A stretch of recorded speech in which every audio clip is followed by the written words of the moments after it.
தேவனுடைய பரிசுத்த நாமத்திற்கு மகிமை உண்டாவதாக. நம்முடைய ஆண்டவரும் இரட்சகருமாயிருக்கிற இயேசு கிறிஸ்துவின் நாமத்தினாலே உங்கள் யாவருக்கும் எங்கள் அன்பின் வாழ்த்துக்களையும் புதிய மாத ஸ்தோத்திரங்களையும் தெரிவித்துக் கொள்கிறோம். கர்த்தர் தம்முடைய பெரிய இரக்கத்தினாலும் கிருபையினாலும் இந்த 7 மாதங்கள் நம்மை கண்மணி போல காத்து இந்த 8வது மாதத்தை காண செய்திருக்கிற தேவனை நன்றியுள்ள இதயத்தோடு கூட நான் ஸ்தோத்தரிக்கிறேன். கர்த்தர் நல்லவர். அவருடைய பெரிய கிருபையும் அவருடைய பெரிய இரக்கமும் இந்த 7 மாதம் உங்களை என்னை சுமந்து ஏந்தி நடத்தி காத்து வந்த எல்லா வழிகளை எண்ணி நன்றியுள்ள இதயத்தோடு கர்த்தரை ஸ்தோத்தரிக்கிறேன். அவருடைய பெரிதான கிருபைகளை நினைத்து கர்த்தர் உங்களை என்னை நடத்தின விதங்களை நினைத்து கொஞ்ச நேரம் கர்த்தருக்கு நாம் நன்றியுள்ளவர்களாய் கர்த்தரை ஸ்தோத்திரம் பண்ணலாமா? ஸ்தோத்திரம், ஸ்தோத்திரம், ஸ்தோத்திரம், ஸ்தோத்திரம், ஸ்தோத்திரம், ஸ்தோத்திரம். Praise the Lord. ஸ்தோத்திரம் ஆண்டவரே, ஸ்தோத்திரம். ஒரு புதிய மாதத்தை காண செய்த தெய்வனை நன்றியோடு ஸ்தோத்தரிக்கலாமா? ஸ்தோத்திரம், ஸ்தோத்திரம், ஸ்தோத்திரம், ஸ்தோத்திரம், ஸ்தோத்திரம், ஸ்தோத்திரம். Praise the Lord. கடந்த நாட்கள் காத்தீரே நன்றி ராஜா, கடந்த நாட்கள் காத்தீரே நன்றி ராஜா, புதிய மாதம் தந்தீரே நன்றி ராஜா, எங்களுக்கு புதிய தந்தீரே நன்றி ராஜா, நன்றி என்று சொல்லுகிறோம் நாதா, உம்மை நாவாலே துதிக்கிறோம் நாதா, உமக்கு நன்றி என்று சொல்லுகிறோம் நாதா, நாவாலே துதிக்கிறோம் நாதா. நன்றி இயேசு ராஜா, நன்றி இயேசு ராஜா, உமக்கு நன்றி இயேசு ராஜா, நன்றி இயேசு ராஜா. கர்த்தருக்கு ஸ்தோத்திரம். ஒரு புதிய மாதம் தந்த தேவனுக்கு கொடான கோடி நன்றிகள். இந்த ஆகஸ்ட் மாதத்திலே உபாகம புஸ்தகம் 33ஆம் அதிகாரம் 12வது வசனத்தை வாக்குத்தத்த வசனமாய் கர்த்தர் நமக்கு தந்திருக்கிறார். Deuteronomy chapter 33 verse 12. பெஞ்சமினை குறித்து கர்த்தருக்கு பிரியமானவன் அவரோடே சுகமாய் தங்கியிருப்பான், அவனை எந்நாளும் அவர் காப்பாற்றி அவன் எல்லைகளுக்குள்ளே வாசமாயிருப்பார் என்றான். கர்த்தருக்கு ஸ்தோத்திரம். இங்கே பெஞ்சமினை குறித்து தேவனுடைய மனுஷனாகிய மோசே ஆசீர்வதித்த ஒரு வார்த்தையை நாம் வாசிக்க கேட்டோம். கர்த்தருக்கு ஸ்தோத்திரம். பெஞ்சமின் கர்த்தருக்கு பிரியமானவன், கர்த்தரோடு சுகமாய் தங்கியிருப்பான், கர்த்தர் எந்நாளும் அவனை காப்பாற்றி அவன் எல்லைகளுக்குள்ளே வாசமாயிருப்பார். கர்த்தருடைய நாமத்திற்கு மகிமை உண்டாகட்டும். இந்த மாதம் ஒரு 3 விதமான நன்மைகளை கர்த்தர் நமக்கு வாக்கு பண்ணுகிறார். நீ சுகமாய் தங்கியிருப்பாய். பெஞ்சமினை குறித்து என்ற இடத்துல உங்களுடைய பெயரை போட்டு இந்த வார்த்தையை நீங்கள் அப்படியே நம்புங்கள். பாலடைக்கலை குறித்து கர்த்தருக்கு பிரியமானவன் அவரோடே கர்த்தரோடே சுகமாய் தங்கியிருப்பான்,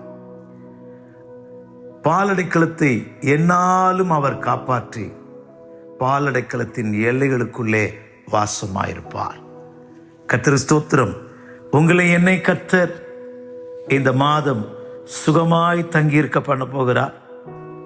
எந்நாளும் இந்த 7வது மாதம் 8வது மாதம் மட்டும் இல்லை, எந்நாளும் அவர் நம்மை காப்பாற்ற போகிறார். நம்முடைய எல்லைகளுக்குள்ளே அவர் வாசம் பண்ண போகிறார். எத்தனை பேர் மகிழ்ச்சியா இருக்கிறோம்? எத்தனை பேர் ஆசையா இருக்கிறோம்? கர்த்தருக்கு ஸ்தோத்திரம்.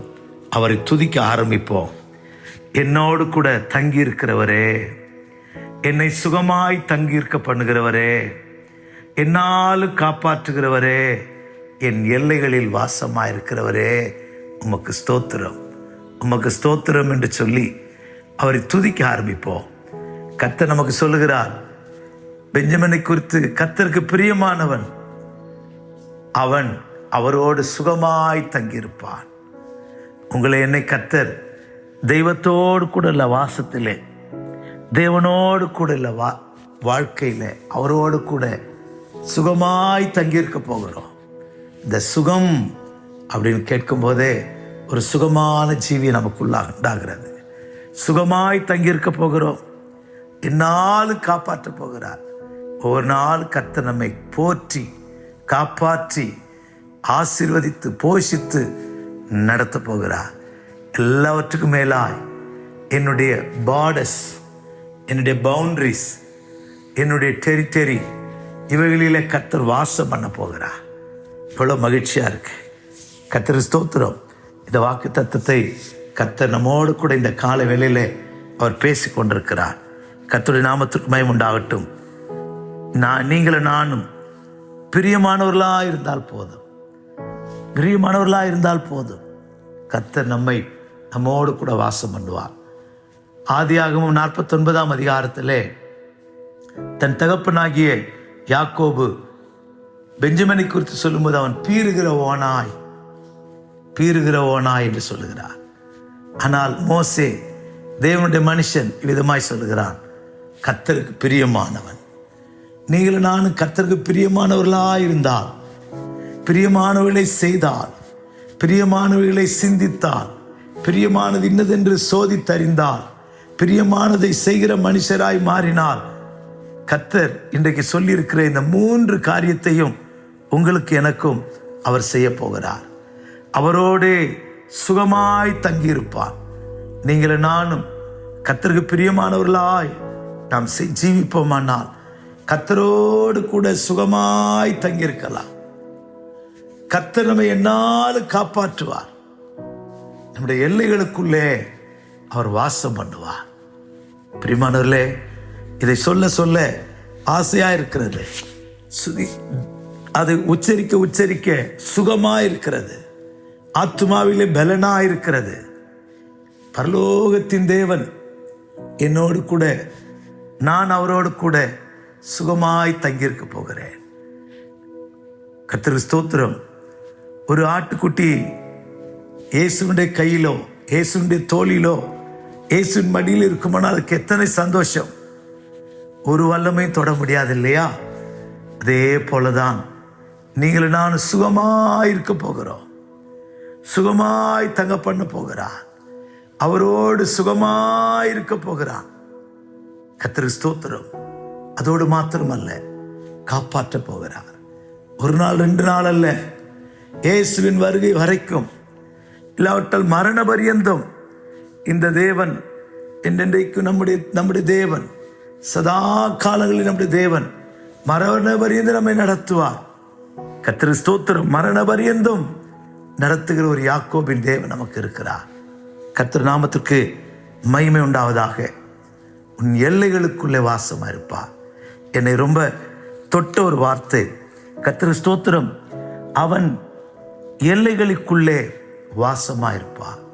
நம்முடைய எல்லைகளிலே கர்த்தர் வாசமா இருப்பார். கர்த்தர் நல்லவர். ஆம் பிரியமானவர்களே, உங்களிலும் என்னிலும் கர்த்தர் வாசம் பண்ண ஆசிக்கிறார். கர்த்தர் நம்முடைய எல்லைகளிலே வாசமா இருக்க விரும்புகிறார்.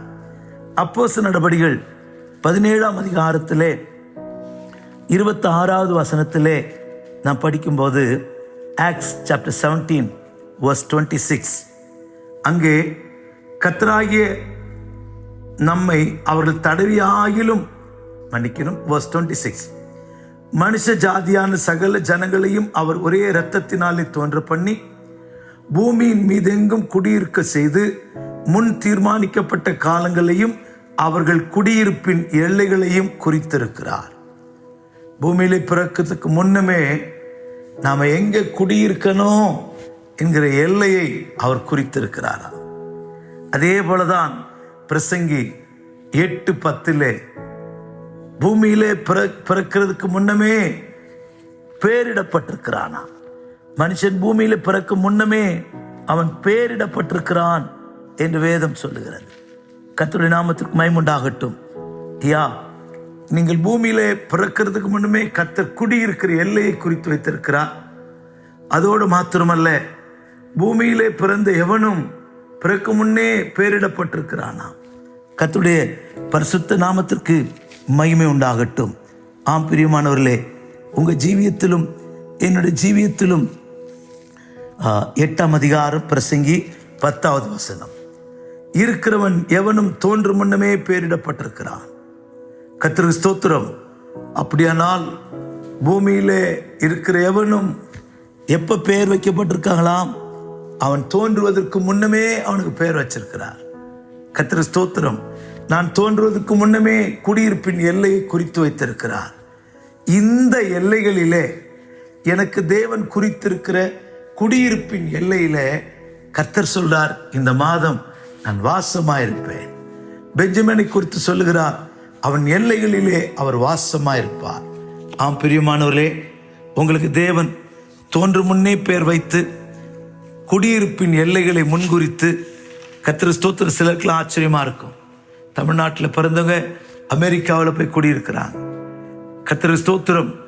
பூமியிலே பெயரே சொல்ல எட்டாத, பெயரே அறியாத கிராமத்தில் பிறந்தவர்கள் பெரிய பட்டணங்களிலே போய் குடியிருக்கிறார்கள். இதெல்லாம் மனுஷனால் உண்டானதல்ல. அவன் குடியிருக்கும் எல்லைகளை முன்குறித்திருக்கிறார். தோன்றும் முன்னே பெயர் வைத்திருக்கிறார். எவ்வளவு ஆச்சரியமான காரியம். கர்த்தருக்கு ஸ்தோத்திரம். உலக தோற்றத்துக்கு முன்னே உங்களை என்னை முன்குறித்திருக்கிறார். கர்த்தருக்கு ஸ்தோத்திரம். அப்படியானால் உங்களுக்கு எனக்கும் எந்த பூமியிலே, இந்த பூமியின் கடையாந்திரத்தில் எங்கே குடியிருந்தாலும் உங்களுடைய எல்லையிலே, என்னுடைய எல்லையிலே, அதாவது கர்த்தர் உங்களுக்கும் எனக்கும் முன் குறித்திருக்கிற எல்லைகளிலே கர்த்தர் நம்மை வாசம் பண்ண வைத்திருக்கிறார், குடியிருக்க பண்ணியிருக்கிறார். அந்த எல்லைகளிலே கர்த்தர் வாசம் பண்ண ஆசிக்கிறார். அதுதான் அன்றைக்கு உங்களோடு கூட ஆழமாய் சொல்ல விரும்புகிறேன். உங்களுடைய எல்லைகளிலே கர்த்தர் வாசம் பண்ணணும். என்னுடைய எல்லைகளிலே, என் இருதயத்திலே, என் வீட்டிலே, என் எல்லை முழுவதுமாய், என் ஏரியா முழுவதுமாய் கர்த்தர் உலாவணும். அப்படிப்பட்ட ஒரு பாக்கியம் இந்த நாட்களிலே உங்களுக்கு எனக்கும் உண்டாகணும். கர்த்தர் என் எல்லைகளிலே உலாவ வேண்டுமானால், என் எல்லைகளிலே வாசம் பண்ண வேண்டுமானால், என்னுடைய பார்டர்ஸ்ல, என்னுடைய பவுண்டரியில கர்த்தர் உலாவணும்னா நான் என்ன செய்யணும்? கர்த்தர் எப்படி எங்கே வந்து வாசம் பண்ணுவார்?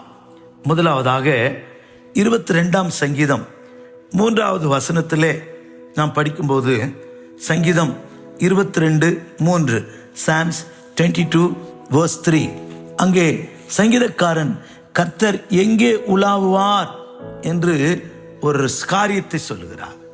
இஸ்ரவேலின் துதிகளுக்குள் வாசமாயிருக்கிற தேவரீரே பரிசுத்தர்.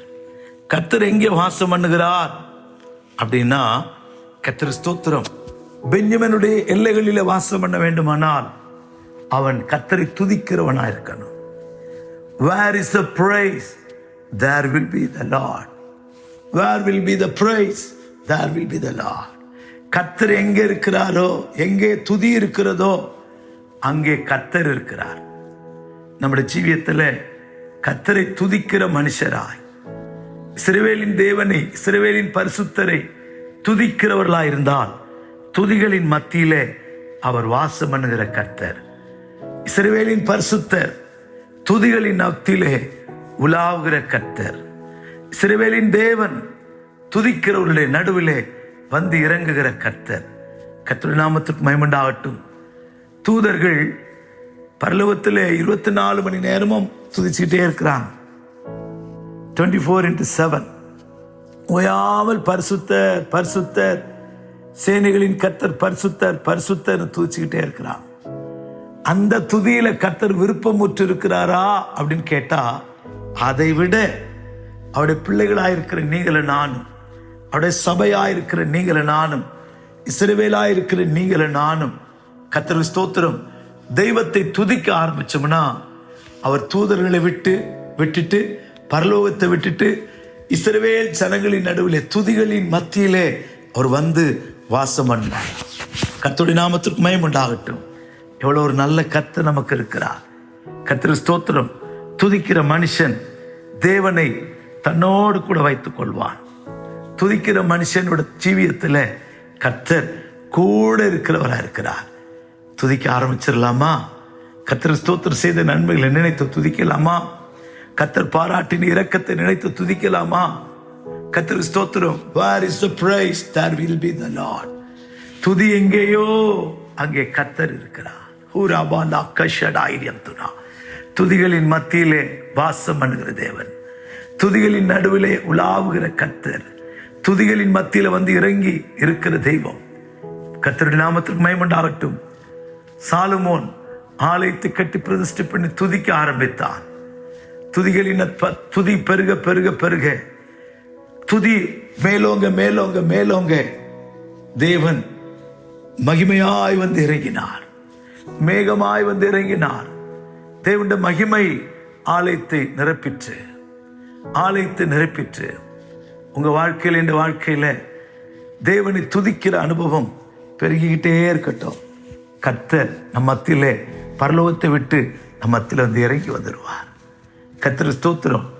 இக்கபோத் மகிமை சிறை விட்டு விலகி போயிற்று, அந்த அனுபவம் வேண்டாம். கர்த்தர் ஸ்தோத்திரம். மகிமை திரும்பி வந்தது, மகிமை திரும்பி வந்தது. அந்த மகிமை வர வேண்டுமானால், மகிமையின் தேவன் வாசம் பண்ண வேண்டுமானால், துதிக்கிற மனுஷராயிருந்தால் அவர்கள் நடுவிலே கர்த்தர் வாசம் பண்ணுவார். இரண்டாவதாக 1 ராஜாக்களின் புஸ்தகம் 6ஆம் அதிகாரம் 13வது வசனத்திலே, 1 ராஜாக்கள் 6:13 படிக்கும்போதும், யாத்திராகமம் 29:45 படிக்கும் போதும், கர்த்தர் இஸ்ரவேல் புத்திரர் நடுவில் வாசம் பண்ணுவேன், அவர்களை கைவிடாதிருப்பேன் என்று வாக்கு பண்ணுகிறார். 1 Kings chapter 6 verse 13.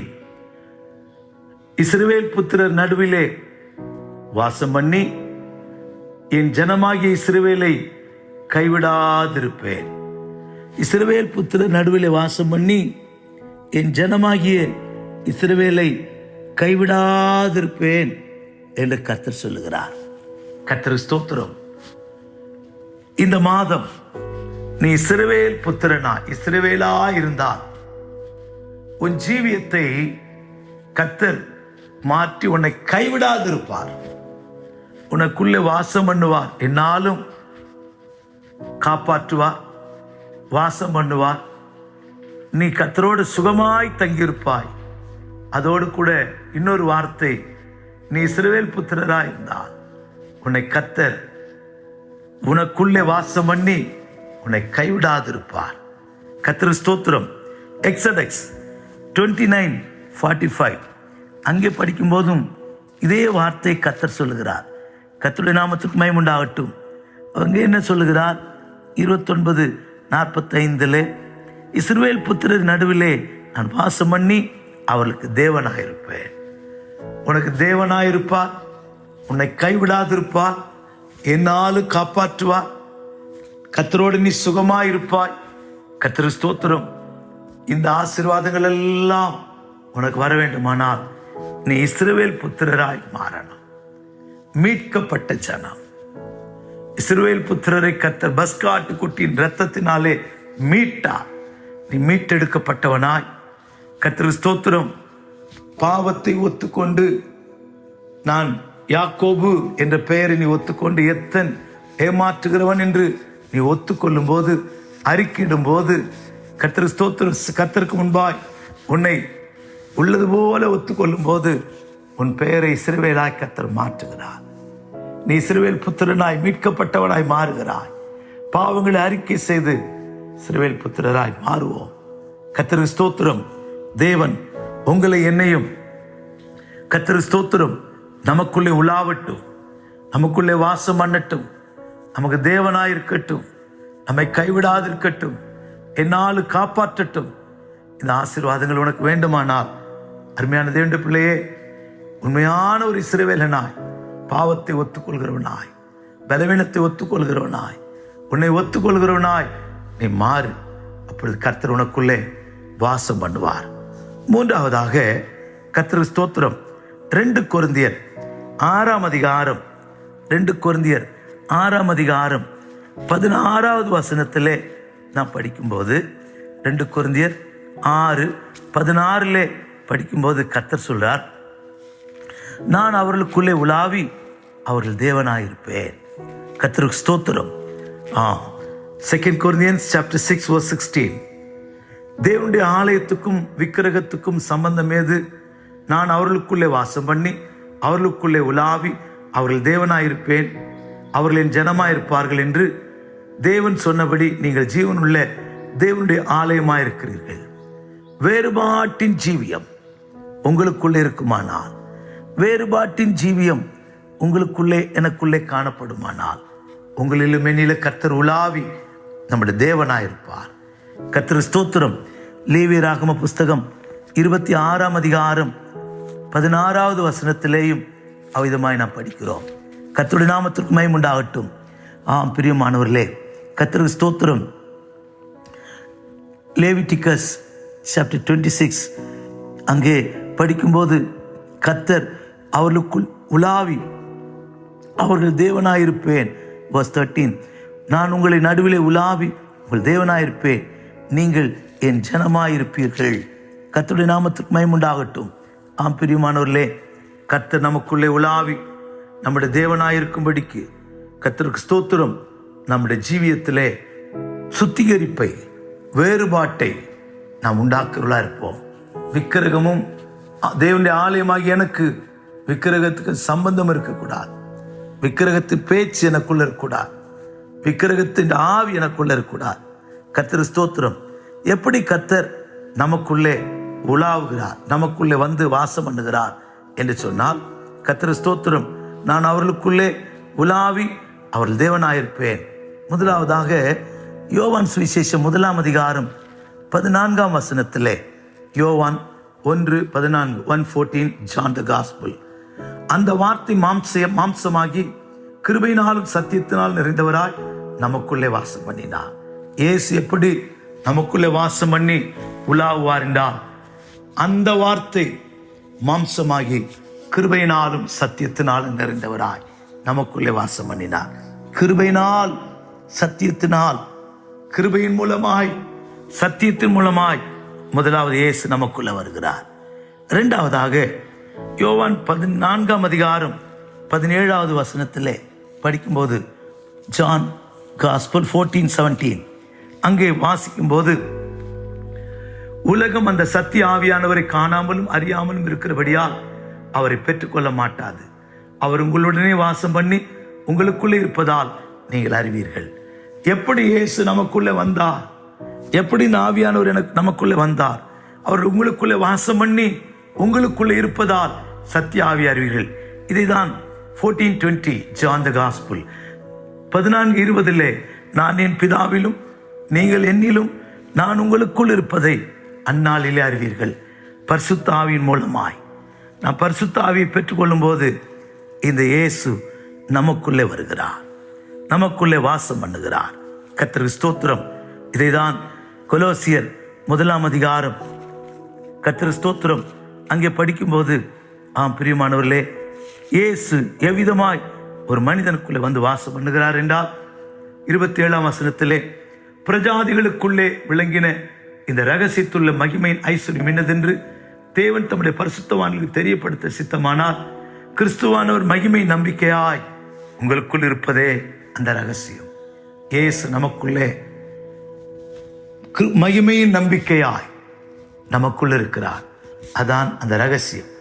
பரிசுத்த ஆவியின் மூலமாக, சத்திய வாசனத்தின் மூலமாக, கர்த்தருக்கு ஸ்தோத்திரம், பரிசுத்த ஆவியானவராக தேவ அன்பு நமக்குள்ளே ஊற்றப்படும் போது நமக்குள்ளே இயேசு வாசம் பண்ணுகிறார்.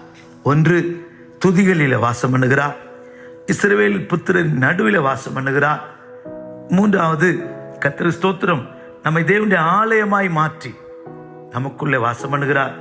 நாலாவதாக யோவான் சுவிசேஷம் 14:23 வாசிக்கும் போது, ஒருவன் என்னிடத்தில் அன்பாயிருந்தால் என் கற்பனை கை கொள்வான். அவன் கற்பனை கை கொள்ளும் போது நாங்கள் அவரிடத்தில் வந்து வாசம் பண்ணுவோம். கர்த்தருக்கு ஸ்தோத்திரம்.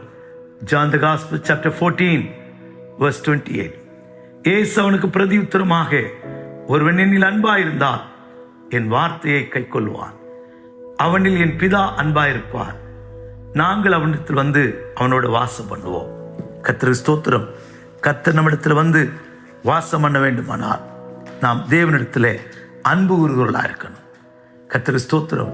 இந்த மாதம் பெஞ்சமினுடைய எல்லைகளிலே வாசமாயிருப்பார். கர்த்தருக்கு ஸ்தோத்திரம். நம்முடைய எல்லைகளிலும் கர்த்தர் வாசமாயிருந்து நமக்கு ஆசீர்வாதத்தை நன்மைகளை கர்த்தருக்கு ஸ்தோத்திரம் கேட்டது போல என்னாலும் காப்பாற்றி கர்த்தருக்கு ஸ்தோத்திரம் கைவிடாதிருந்து தேவனாயிருந்து நம்மை நடத்த போகிறார். கர்த்தருக்கு ஸ்தோத்திரம். கர்த்தர் இந்த வாக்குத்தத்தங்களால் உங்களை என்னையும் ஆசீர்வதிப்பாராக. ஒப்பு கொடுப்போமா? உமக்கு ஸ்தோத்திரம் ஆண்டவரே, எங்களை தாழ்த்துகிறோம். 7 மாதங்கள் காத்து 8வது மாதத்தை காண உதவி செய்தீர். அதற்காய் ஸ்தோத்திரம். பெஞ்சமின் கர்த்தருக்கு பிரியமானவன். ஆண்டவரே, நாங்கள் உமக்கு பிரியமானவர்களாக இருந்தால் எங்களுக்கு கிடைக்கிற இந்த ஆசீர்வாதங்களை குறித்து இன்னைக்கு நாங்கள் தியானித்தோம். ஆண்டவரே, பெஞ்சமின் கர்த்தருக்கு பிரியமானவன், அவரோடு சுகமாய் தங்கியிருப்பான். என்னாலும் அவனை அவர் காப்பாற்றி அவன் எல்லைகளுக்குள்ளே வாசமாயிருப்பார். எங்கள் கர்த்தாவே, எங்களை காப்பாற்றுகிறவராய், சுகமாய் தங்க பண்ணுகிறவராய், எல்லையில வாசம் பண்ணுகிறவரா, எங்களுக்கு கர்த்தாவே உலாவி கைவிடாதிருக்கிற தேவனாய், எங்களுக்கு தேவனாய் இருந்து எங்களை நடத்த போகிறீர். ஆமாண்டவரே, நீர் எங்களை வாசம் பண்ணுகிற ஜீவியத்தை நாங்கள் செய்து உமோடு கூட வாசம் பண்ண, கர்த்தரோடு கூட வாசம் பண்ண இந்த கிருபைகளை இரக்கங்களை எங்களுக்கு என்னால் தந்து எங்களை நடத்தும் ஆசீர்வதியும். இயேசு நாமத்தில் ஜெபிக்கிற நல்ல பிதாவே, ஆமென், ஆமென். God bless you. கர்த்தர் உங்களை ஆசீர்வதிப்பாராக. புதிய மாதத்தை நன்மையினால் கிருபையினால் முடிசூட்டுவாராக. ஆமென். Praise the Lord.